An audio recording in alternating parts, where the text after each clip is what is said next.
আসসালামু আলাইকুম। অফিসে বসে কাজ নাই, এক গেমই কাটানোর জন্য হঠাৎ পাঠাও অ্যাপস ওপেন করলাম। ওমা, সাথে সাথে রিকোয়েস্ট চলে এলো।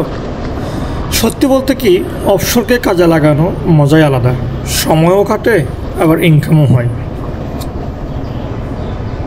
এখন আমি যাচ্ছি আমার ইউজারকে রিসিভ করতে। উনি 2 নম্বর গেট মোড়ে ওয়েট করতেছে। ওনাকে রিসিভ করে নিয়ে যাব। আমার গন্তব্য হচ্ছে ইপিজেড। সাদা শার্ট পরা উনি দাঁড়িয়ে আছেন।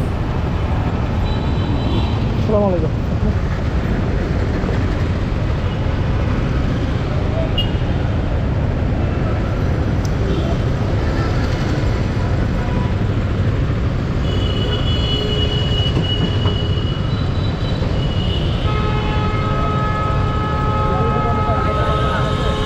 না ভাইয়া,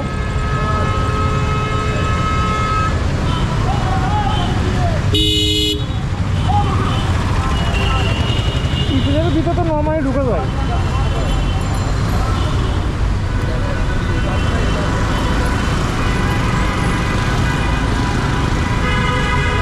হ্যাঁ, বুঝছি।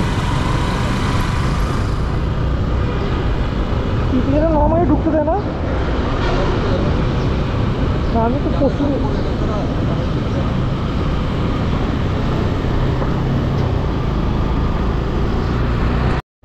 বর্তমানে চট্টগ্রাম সিপিজেড রাইড নিয়ে আসা আর আগ্রহ আসে না, কারণ রাস্তার যে বেহাল অবস্থা। একটা রাইডে ইনকাম হয় 150 টাকা, আর 150 টাকা ইনকাম হলেও পরে বাইক অসে খরচ হয় 200 টাকা। রাইড নয়, যেন উল্টো লোকসান। কিন্তু এরপরও যখন আমরা রাইড শেয়ারিংয়ে বের হই বা কারো রিকোয়েস্টটা আসে মোবাইলে, তখন আমরা চিন্তা করি যে ওনার গন্তব্যে পৌঁছে দেওয়াটা হচ্ছে আমাদের দায়িত্ব। সবসময় লাভের পথ খুঁজলে হয় না, মাঝে মধ্যে পকেট থেকে লসও দিতে হয়। কারণ হালাল পথে চলতে গেলে লাভ এবং লোকসান দুইটাই হবে, এটাই সঠিক। দেখেন, আপনার এই ইপিজেডের ভিতরে যে রাস্তাগুলো ছিল, একসময় এটা ছিল আপনার একটা পর্যটন এরিয়ার চেয়েও অনেক বেশি সৌন্দর্য ছিল।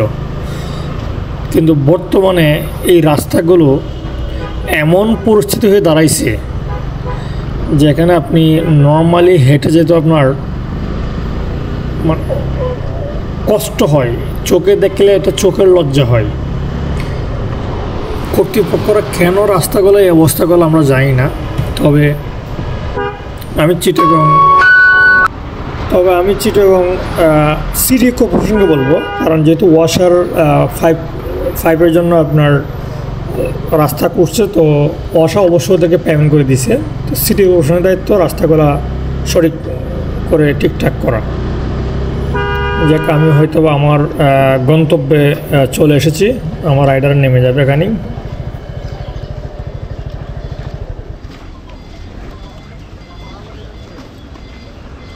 সারা রাস্তায় যে পরিশ্রমটা হয় না, এটা হয়েছে দেখেন। আপনার কাজ করে যান, 160 দিতে করে যান।